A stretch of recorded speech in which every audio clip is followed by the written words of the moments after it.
All right, welcome to math. Today we're going to do it a little bit different. This lesson that I'm going to do in math is going to be, it's kind of the second half of the lesson.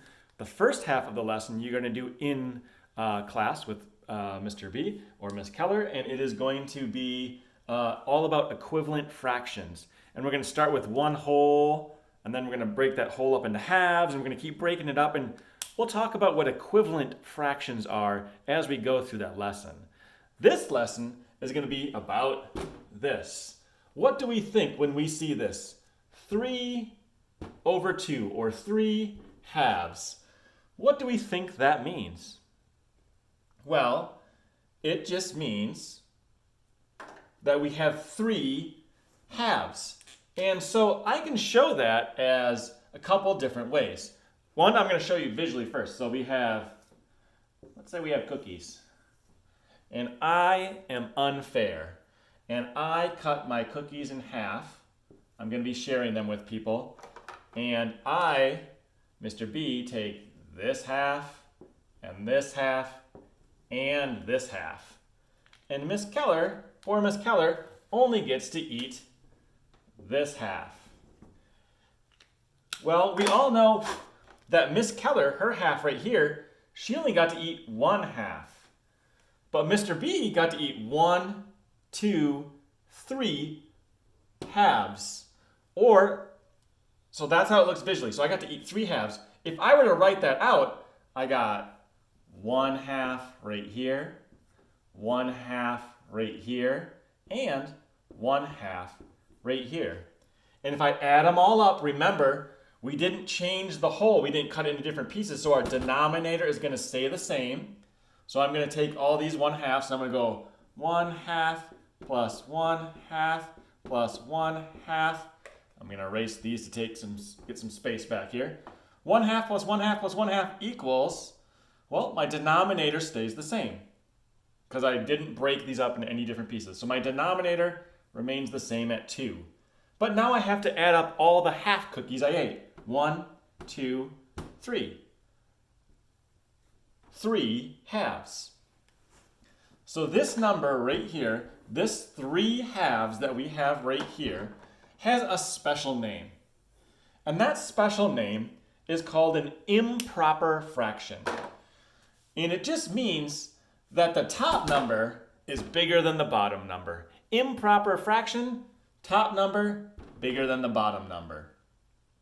And one of the reasons that they call it an improper fraction is there's another way that you can write it that people understand a little bit better. And so I'm going to go and show you how we could write it to make it look a little bit easier. But first I'm going to put it over here so we remember what we're doing. 3 halves. I'm going to go back to my picture here. I'm going to cut them in half. I'm going to give myself the red part this time. Mr. B's eating so many cookies. He's going to have a big old COVID belly. And then Miss Keller's little piece is right here. So, if you were going to look at that and say how many cookies I ate, most of you probably wouldn't say 3 halves or improper fraction of 3 halves. You guys would probably say I ate 1.5 cookies, right? I ate 1 whole cookie. This one goes to right here. And my half goes to right here. So I ate 1.5 cookies. This is not an improper fraction. It's got the 1 over the 2. The 1 is smaller than the 2, so it's not an improper fraction. But because we have a whole number, this is my whole number, and we have a fraction right here, we call it a mixed number. So you can think of it as like we've mixed 2 different kinds of numbers. We've mixed a whole number and we've mixed a fraction together. And so we call that a mixed number. So today's problems, you're going to be doing some story problems. And you're going to get story problems where first you'll have to add fractions. It could be like Mr. B in the morning time ate 1/4 of a pizza. And then he went to school and he ate a whole pizza. Bad example. Let me try it again. Let me start over, Mr. B. Start over. You're going to get a problem like Mr. B in the morning ate 3/4 of a piece of pizza, and he left one piece for Mrs. B. Then he went to school and he ate a whole, there's another pizza, and he was sharing with Miss Keller. He ate 3/4 of that pizza too. And so your question is going to be, how much pizza did Mr. B eat in total? And so you're going to have to add these up first, right? So we know that we need to add our fractions. Our denominators are the same, so we can add them. They have to be the same to add them. You couldn't add, if this was like a 7, we can't add them like we have to. They have to be the same. So the denominators are the same, so we can add it. We know it's going to be the same. And I ate 1, 2, 3, 4, 5, 6. 6/4 of a piece of pizza. Ooh, we know that that is an improper fraction. So we need to change it to a mixed number. There's two ways you can do it. One, you can draw it out and then try to figure out how much of a pizza I ate by looking at it. And I ate 1, 2, 3 here, 1, 2, 3 here. And you can say, well, I'll take one of these pieces to fill in this piece. And so I have one whole piece of that, and then I have only half here, and you get 1/2. This way is fine. It's not the most accurate. What I like to do, keep in mind 6/4. That's what we said I ate of pizza. 6/4. That's our improper fraction. 6/4. What I like to do is I like to think about it in terms of how many whole numbers you can get out of here. Remember, a whole number is a 1, or if you were to write a whole number in a fraction, it would look like 4/4. That equals 1.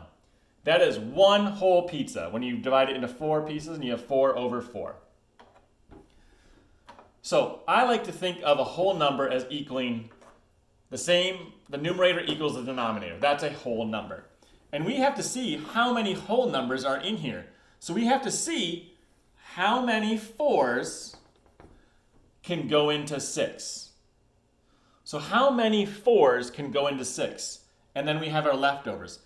So I think if I go in 4s, I can go 1 4 can fit in there. 2 4s would be 8, which is too high. So we know it's not 2 4s. So 1 4 fits in there. So we have one whole number, because that's a 4/4. That leaves how many halves left that we didn't use for the whole number?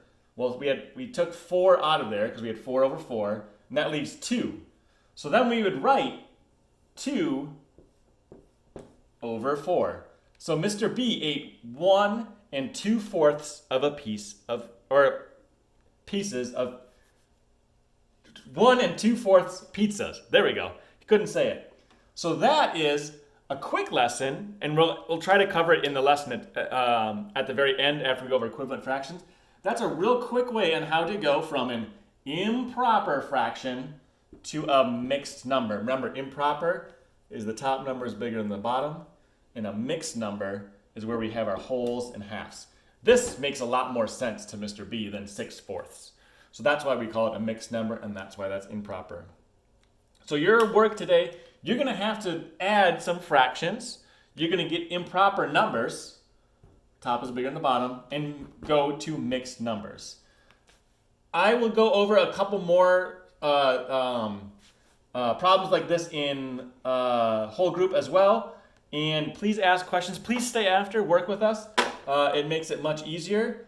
But this is a quick thing of improper fractions to mixed numbers. That was a lot today, but I know you can do it. So I will see you guys tomorrow.